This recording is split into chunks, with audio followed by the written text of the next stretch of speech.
아멘. 주님의 사랑과 평강이 여러분과 함께 하시기를 축복합니다.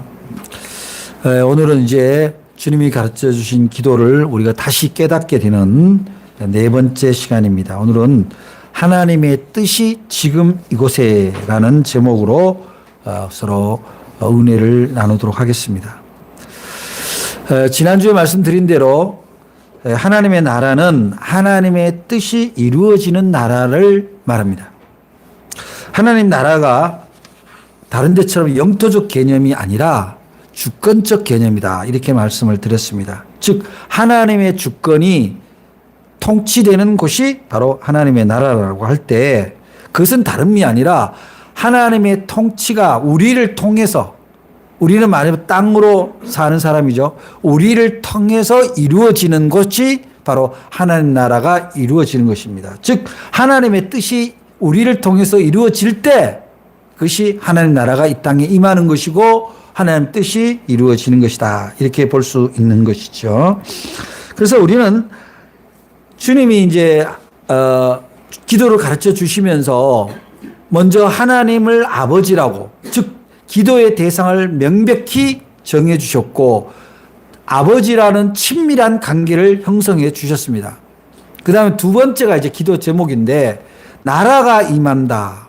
그러니까 하나님의 통치가, 하나님의 주권이 임해야 되는데 남한테 임하는 게 아니라 먼저 나를 통해서 임해야 되는 거죠. 그래서 하나님의 주권이라는 것이 뭐예요? 곧 하나님의 뜻이, 하나님의 법이 이루어지는 거다. 그래서 그 하나님의 법이 이루어져서 그야말로 하나의 이 세상에서 볼 수 없는 공동체의 모습, 관계의 모습이 바로 하나님 나라의 모습인데요.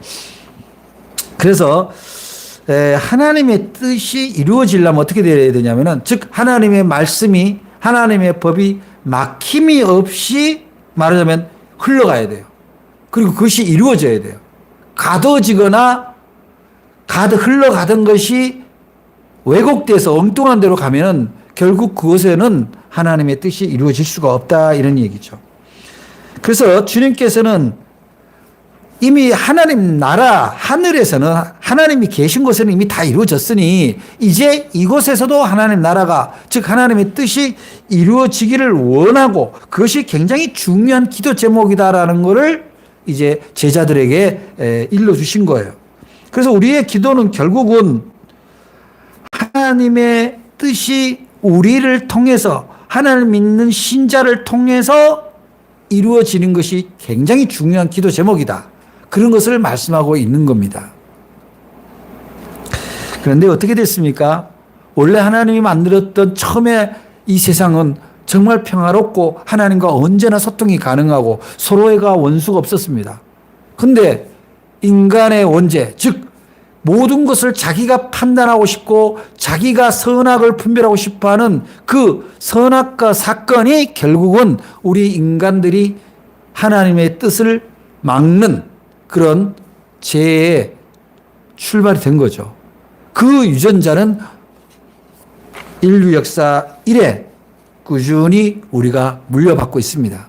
그래서 하나님의 뜻이 원만하게 이루어지려면 내 안에 있는 죄의 속성, 그것을 우리는 담이라고 얘기합니다. 죄의 속성이 허물어져야 돼요. 죄의 속성이 뭡니까? 내가 기준인 거죠. 내가 모든 것의 중심이 되어야 되고 내가 갖고 싶은 거를 내 의지로 구하게 되는 것들이 다 죄의 속성입니다. 아무것도 구하지 말라는 게 아니라 누구를 통해서 구하느냐가 중요하고 그것이 하나님의 뜻에 맞느냐 이거죠. 하나님 나라의 풍습에 맞냐는 거예요. 내가 구하는 것들이. 근데 신기한 거는요, 어떤 사람들이 하나님의 은혜를 체험을 하잖아요. 하나님이 죄 많은 나를 구원해 주셔서 나를 돌이키게 하시고 내 삶이 하나님 나라에 합당한 삶으로 인도하시는 하나님의 은혜를 경험하게 되면요, 순종을 하지 말라 해도 순종이 됩니다. 왜냐? 하나님은 언제나 하나님의 뜻은 악하거나 갈등이 있는 곳에 있지 않고 선한 곳에 있거든요. 돌이켜보면 하나님 뜻대로 안 했을 때 늘 부조리가 있고 악이 승했지. 하나님의 뜻을 처음에 순종할 때는 힘들고 내가 손해보는 것 같고 억울한 마음이 들 때가 있습니다. 근데 그러함에도 불구하고 나를 건지셨던, 내가 참고 인내하고 하나님의 뜻이 무언가를 기다리고 그분의 뜻을 따라 갔을 때 하나님의 놀라운 은혜를 경험한 사람들은, 선이 이루어진 것을 경험한 사람들은 하나님의 뜻에 순종을 안 할 수가 없습니다. 하나님의 뜻이 나한테 임할 때 하나님의 가장 좋은 것이, 가장 선한 것이 내게서 이루어지는 것을 경험하기 때문에 그래요. 많은 경우에 우리 크리스천들의 기도가 어떻습니까? 내 뜻을 하나님께 아뢰어서 그 뜻을 반드시 하나님이 나한테 들어줘야 되는, 나의 뜻을 간철시키는, 내 욕망을 간철시키는 도구로서의 기도가 되어 있다 이 말이죠. 그것은 하나님 나라를, 하나님의 뜻을 막는 위험한 신앙의 자세인 거죠. 나의 필요를 하나님께 아뢰는 게 잘못됐냐? 그렇지는 않아요. 필요를 기도할 수 있어요. 근데 나의 필요가 하나님의 뜻에 맞는지는 봐야 돼요. 우리가 부모님께 뭘 달라고 요구합니다. 아이들이. 그럴 때 아이들이 요구한다고 부모님이 모든 그 아이의 뜻을 받아주는 건 아니에요. 부모 사랑으로 볼 때 아이가 요청하는 그 뜻이 부모의 뜻하고 일치하지 않으면 아무리 많이 가진 부모도 주기가 어려워요. 그런데 뭐 요즘은 뭐 자식 한둘이다 보니까 막 떼쓰면 줍니다. 그래서 우리가 진심으로 하나님의 뜻을 헤아리려면은 하나님이 어떤 분인가 하고 알아야 돼요. 하나님이 어떤 분인가를 알아야, 어떤 성품의 하나님이고 뭐를 원하시는 하나님인 걸 알아야 하나님의 뜻도 알게 되는 거예요. 여러분들이 부모로부터 뭘 받고 싶죠? 그러면 부모님이 어떤 성품이고 어떤 분인가를 깨달아야 돼요. 그러고 나서 그 부모님이 드릴 수 있는 범위 내에서 나의 희망을, 나의 요구를 얘기할 수 있어야 되는 거죠. 그래서 정말 신실한 분들은요, 하나님이 어떤 분이실까? 그거를 궁금해요. 하나님이 어떤 분이시기 때문에 내가 이렇게 요구하는 것이 맞나? 라는 것을 생각하게 되는 거죠. 하나님의 뜻을 분별하고 그 다음에 그 뜻이 내게 내려오면 당장에는 내가 마치 손해보는 것 같고 내 수고가 큰 것처럼 느껴지지만 그래도 순종하고 싶어지는 마음이 생기는 게 어떤 거예요? 그게 바로 하나님을 아는 사람의, 하나님을 믿는 사람의 온전한 자세라고 할 수 있는 겁니다. 왜 그래요? 아까도 얘기했지만 지금까지 살아보니까 하나님의 말씀이 나한테 임할 때 내가 그것을 부정했을 때와 그것을 순종했을 때 내 삶의 모양이 달랐던 것을 경험했거든요. 그래서 존 웨슬리 목사님은 우리의 신앙에 있어서 내 기둥을 얘기를 하면서 가장 중요한 게 성경이고 그 다음에 뭐라 하냐면은 체험이라고, 그 다음에 예배, 예전이고 그 다음에 체험이라고 얘기해요. 체험. 하나님을 경험하라는 거예요. 하나님에 대한 경험이 없기 때문에 문자적으로 하나님을 알면요, 굉장히 사람이 성경을 많이 아는데 드라이해집니다. 그 말씀이 육신이 되어서 내 안에 어떤 역사가 일어났는가를 깨닫지 못하면요, 그냥 성경을 그냥 아는 거예요. 제가 누차에 들어서 말씀드리지만 성경은 아는 게 중요한 게 아니라 사는 게 중요하다. 그래서 그러한 하나님의 뜻이 나한테 임했을 때, 하나님의 말씀이 나한테 임했을 때 그대로 순종했을 때 하나님이 얼마나 나를 선하게 역사하시는가, 그거를 경험할 수 있기 때문에 하나님의 뜻을 구하게 되는 거예요. 여러분 기도할 때 여러분 가정을 위해서 기도하죠? 여러분 자신을 위해서 기도하잖아요. 우리는 기도를 합니다. 저도 자식이 있고 저도 하는 일이 있기 때문에 제 자식과 제 하는 일을 놓고 기도합니다. 제가 사랑하는 가족을 놓고 기도합니다. 그렇지만 문득 그런 생각이 들어요. 내가 내 자녀들이 건강하고 우리 가족들이 다 건강하기를 하나님이 그렇게 해주시길 원하지만 적어도 내 자신을 기도할 때는 하나님이 제게 지금 이 일을 하라고, 이 사람들을 만나라고 하는 뜻이 뭡니까? 제가 이 사람들을 만나야 되고 이 일을 해야 됩니까? 그 뜻을 묻게 돼요. 제가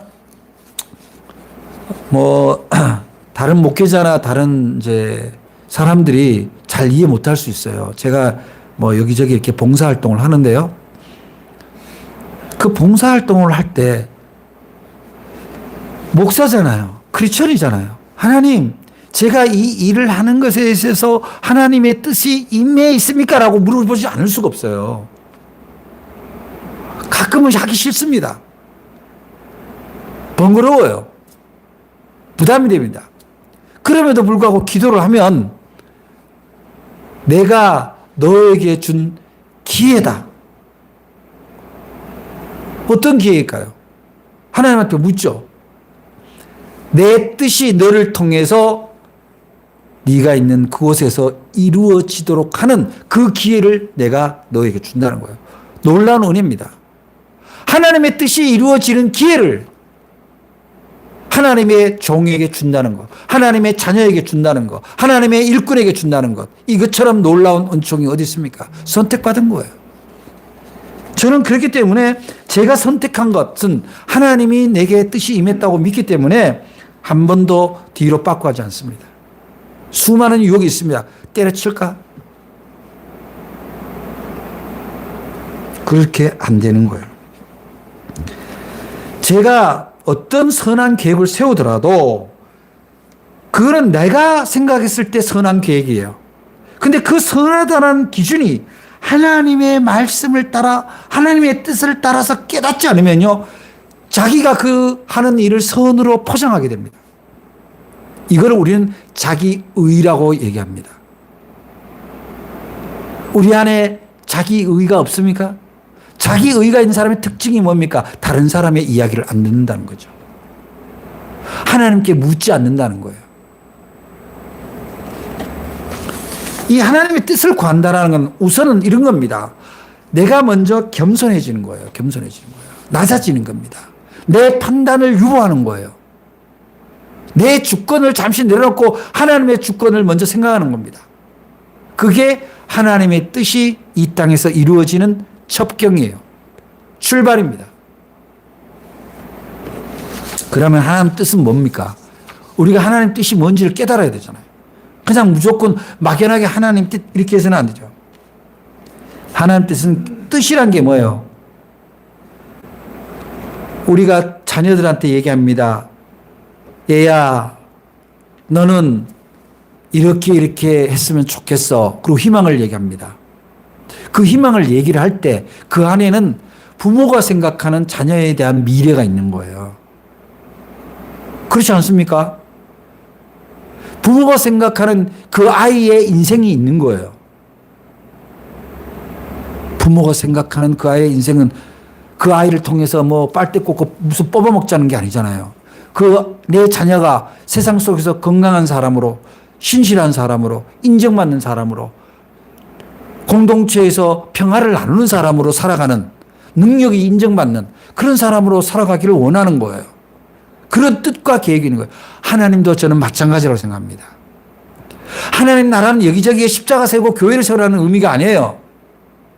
하나님의 자녀가 파송돼서 세상에 나갈 때 그 사람이 간 곳이 그야말로 신실하고 아름답고 평화로우며 서로에게 격려가 되는, 서로의 눈물을 닦아주고 위로해주는 그런 뜻이 하나님에게 있는 거예요. 하나님 뜻은 여기가 그런 평화롭고 아름다운 세상이 되기를 원하시는 거예요.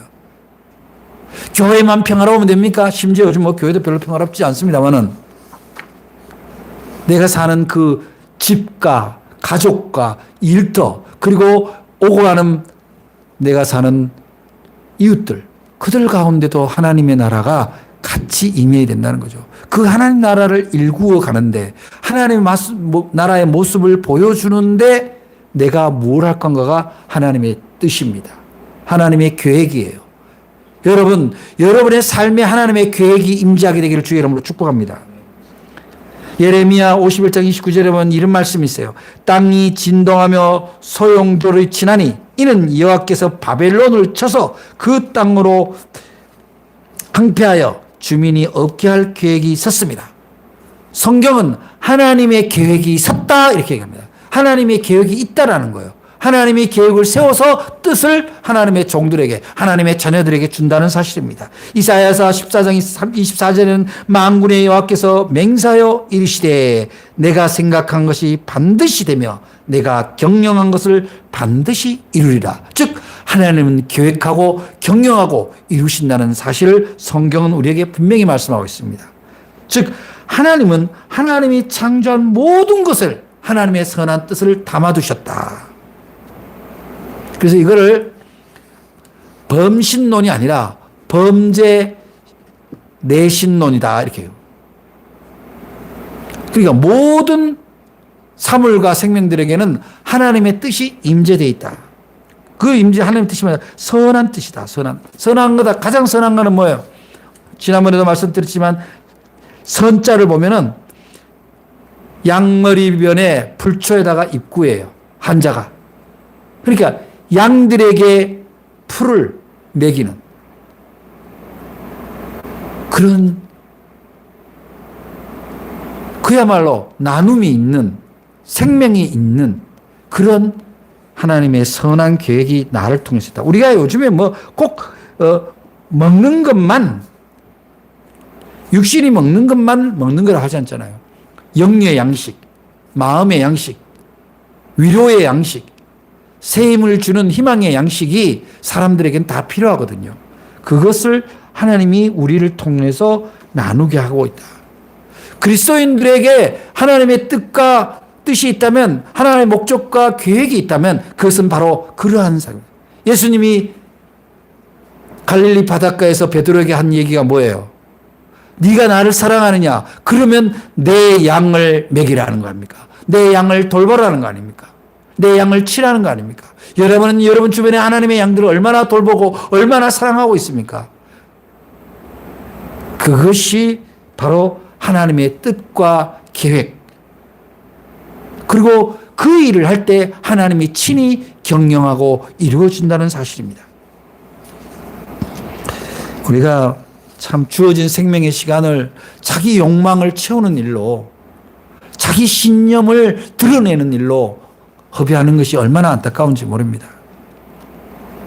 그래서 우리가 내 욕심대로 막 살고 내 신념, 내 가치관대로 막 살다가 아버지께로 돌아오는 것을 바로 회개라고 하잖아요. 그래서 우리가 하늘에 계신 우리 아버지여 이렇게 할 때 돌아오는 것을 의미합니다.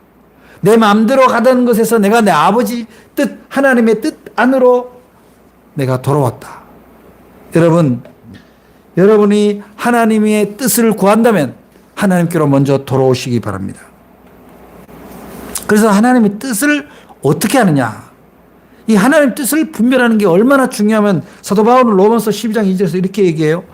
너희는 이 세대를 본받지 말고, 딱 단서가 나옵니다. 이 세대를 본받지 말고 오직 마음을 새롭게 함으로 변화를 받아 하나님의 선하시고 기뻐하시고 온전하신 뜻이 무엇인지 분별하도록 해라. 여러분, 하나님의 뜻을 분별하는 게 얼마나 소중한지 몰라요. 하나님의 뜻은 아까 전에 선한 일이라 그랬잖아요. 그 선한 일과 그렇지 못한 이기적인 일은 너무나 명백합니다. 우리가 좀 더 기도하지 않았기 때문에 나도 모르게 내 육신의 습관대로 갔기 때문에 선이 이루어지지 않는 거예요. 그런데 분별은 어떻게 가능합니까? 우리가 하나님의 뜻을 분별하는 것은 결국 우리 주 예수 그리스도를 믿음으로 우리에게 선물로 주신 성령님이 내 안에서 나를 변화시키는 성령님의 성품으로 바꿔주고 또 성령님이 주시는 지혜로 살아갈 때 가능하다는 거예요. 성령님의 지혜 중에요 가장 소중한 지혜가 바로 말씀입니다. 말씀이 떠오르게 되는 거예요. 그래서 하나님의 뜻이 하나님의 목적과 계획이라고 했을 때 우리가 하나님의 목적과 계획 그것을 어떻게 하면 우리가 인식하고 그것을 우리 삶 속에 적용할 수 있을까요? 우선은 기본적으로요, 이 질문에는 다소 모호한 점이 있어요. 우리가 하나님을 뜻을 어떻게 알 수 있습니까? 모릅니다. 명백하게. 다 이해를 못해요. 내가 해석하는 것 뿐이에요. 아, 이게 하나님 뜻인가 보다. 그러고 자기가 편한 대로 해석을 하는 거야. 굉장히 위험하죠. 그런데 성경은 이렇게 얘기합니다. 에베소서 1장 9절에 보면 그 뜻에, 즉 하나님의 뜻의 비밀을 우리에게 알리신 것이요 그의 기뻐하심을 따라 그리스도 안에서 때가 찬 경륜을 예정하신 것이니, 즉 예수 그리스도를 통해서 하나님이 하나님의 뜻을 알아차리도록 예정했다, 이렇게 나오는 거예요. 그러니까 예수를 모르면, 예수를 만나지 못하면, 예수를 구주로 고백하지 않는 상태에서는 하나님의 뜻과 하나님의 선한 계획을 이해할 수가 없다는 겁니다. 하나님께서는 그 뜻의 모든 비밀을 예수 그리스도를 통해서 우리에게 알려주셨다, 그런 얘기죠. 근데 그 알려진 내용들이 대부분 성경 안에 있습니다. 구약은 예수님이 오실 수밖에 없는 예수님의 그림자, 예지고, 신약은 예수님이 오셔서 선포한 내용들입니다. 그게 다 어떤 겁니까? 하나님 나라와 하나님의 뜻을 선포한 내용들이죠. 그래서 예수 그리스도를 중심으로 이 성경을 우리가 이해하지 않으면은 하나님의 그 목적과 계획, 내 삶과 우리 교회와 우리 공동체에 하나님이 갖고 계시는 목적과 뜻을 우리는 알 수가 없다는 거죠. 그래서 신앙적으로 명확하게 복음적으로 해석을 하면요, 하나님의 가장 선한 목적은요, 구원입니다. 구원. 요한복음 6장 38절로부터 40절에 보면 이렇게 얘기해요. 내가 하늘에서 내려온 것은 내 뜻을 행하려 함이 아니요 나를 보내신 이의 뜻을 행하려 함이니라. 나를 보내신 이의 뜻은 내게 주신 자 중에 내가 하나도 잃어버리지 아니하고 마지막 날에 다시 살리는 이것이니라. 내 아버지의 뜻은 아들을 보고 믿는 자마다 영생을 얻는 이것이니 마지막 날에 내가 이를 다시 살리리라 하시니라. 즉 하나님의 계획은, 하나님의 목적은 영혼을 살리는 일이에요. 부자 되는 게 아닙니다. 예수 그리스도를 통해서 당신의 백성, 당신의 주권이 이루어지는 나라를 만드시는 거예요. 그런데 그렇게 되기 위해서 우리가 하나님의 목적과 계획이 이루어지기 위해서 우리를 어떻게 변화시킵니까? 예수 그리스도를 통해서 거룩한 존재로 변화를 시키기를 하나님은 계획하고 계신 거예요. 지난번에도 말씀드렸지만 거룩함은 구별된 거다. 세상의 방식과 구별된 거다. 데살로니가전서 4장 3절입니다. 하나님의 뜻은 이것이니 너희의 거룩함이다, 이렇게 나와요. 하나님께서는 성경을 통해서 당신의 뜻을 분명히 말씀하셨습니다. 우리가 예수 그리스도를 통하여 구원을 얻고 하나님의 백성이 되어 거룩한 삶을 살아가는 것이 하나님의 뜻입니다. 그런데 우리가 인생을 살다 보면 언제나 선택의 기로에 서게 되어 있습니다. 그때 선택의 기로를 설 때 우리가 신앙이 있냐 없냐가 결정되는 거예요. 하나님의 뜻을 구하는 사람이냐, 나의 뜻을 구하는 사람. 선택의 기로에서. 내가 부자가 되기 위해서 잠시 이기적인 마음으로 불법을 행할 것이냐, 내가 다른 사람보다 인기를 얻고 명예를 얻기 위해서 다른 사람을 비난할 것이냐, 이런 것들은 하나님 앞에 기도하면 명백하게 대답이 나오는 거죠. 사람들이 이제 뭐 결혼을 앞두고 목사님한테 주례를 부탁하려고 이렇게 찾아오고 그럽니다. 또 기업을 하면은 또 기업을 한다고 또 와서 기도해 달라고 부탁도 합니다. 또 이사하면 입택 예배도 드려달라고 그렇게 기도합니다. 또 아픈 사람이 있으면 치유를 위해서 기도를 하죠. 그런데 참 목회자로서 그 집이 잘 되도록 기도를 안 해줄 수가 없죠. 그런데 우리는 그것을 부탁하기 전에 하나님, 내가 이 배우자와 결혼하는 것이 하나님 안에서 어떤 뜻이 있을까요? 하나님 나라가 이루어지는데 어떤 역할을 할 수 있을까요? 내가 이러이러한 직장에 다니고 있는데 내가 이 직장에 다니는 이유가 하나님의 뜻과 하나님 나라에 어떤 역할이 주어질까요? 이거를 물어보는 기도가 드물다는 거예요.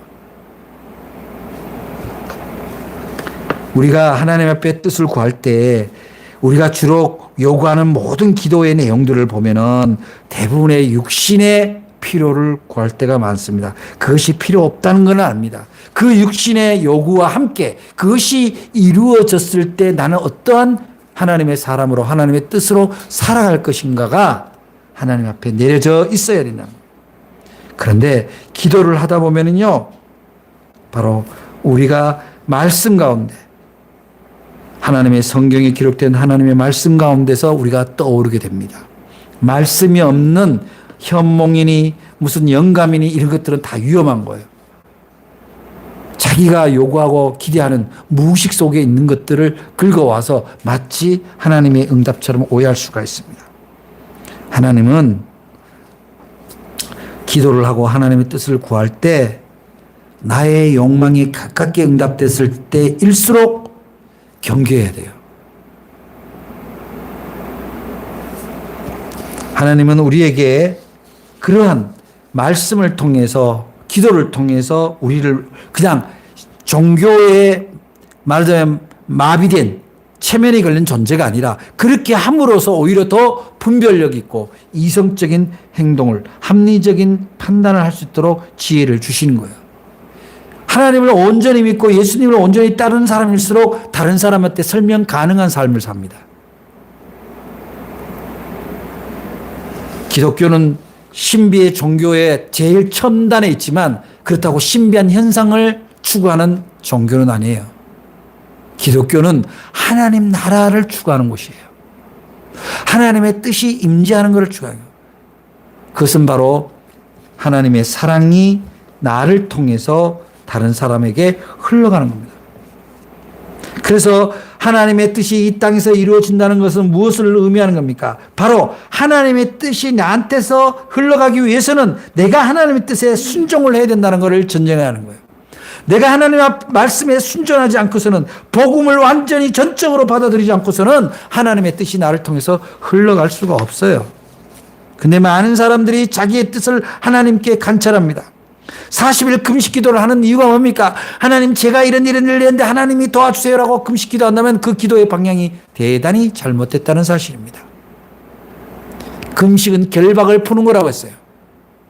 나의 욕망, 나의 욕구를 하나님의 이름으로 포장하지 말라는 겁니다. 하나님 나라는 우리가 생각하는 세상의 모양과 다릅니다. 하나님이 역사하셔서 정말 크고 아름다운 성전을 허락해 주셨습니다라고 고백할 때 하나님은 그 고백을 온전히 받을지 안 받을지 알 수가 없는 거예요. 하나님은 모양이 있지 않아요. 그러나 하나님 제가 부족하지만 하나님의 선한 일을 위하여 어디 선교지에 선교를 후원하고 싶습니다. 하나님은 오냐 네가 내 아들이다. 네가 내 일꾼이다. 그렇게 하실 거예요. 하나님 내 몸은 귀찮지만 어딘가 손길이 필요한 데가 있으면 제가 가서 그들을 일으켜 세우는 데 힘이 되겠습니다. 마치 선한 사마리아인처럼 그렇게 했을 때 그곳에 하나님의 뜻이 이루어지는 거예요. 그렇다고 내 의지로 뭘 좋은 일을 해라, 착한 일을 해라 그런 의미는 아닙니다. 아까 전에도 말씀을 언급했지만 하나님의 뜻이 이루어지려면 로마서 12장 2장 말씀대로 이 세대를 본받지 말고 오직 마음을 새롭게 함으로 변화를 받아 하나님의 선하시고 기뻐하시고 온전한 뜻을 분별해야 된다. 하나님의 뜻과 내 뜻이 일치하면 대단히 행복하고 만족도가 높은 인생이지만 만약 다르다면 하나님보다 연약한 내가 하나님 나보다 훨씬 강하시고 바르게 인도하시는 하나님의 뜻에 나를 의존하는 게 당연합니다. 내 뜻을 포기하고 하나님의 뜻을 따라가는 것이 가장 지혜로운 선택인 거죠. 사랑하는 여러분, 하나님의 뜻이 여러분을 통해서 펼쳐지기를 원한다면 하나님의 뜻과 마음, 중심이 어디에 있는가 자신부터 돌아봐야 할 것입니다. 우리는 이것을 회개라고도 합니다.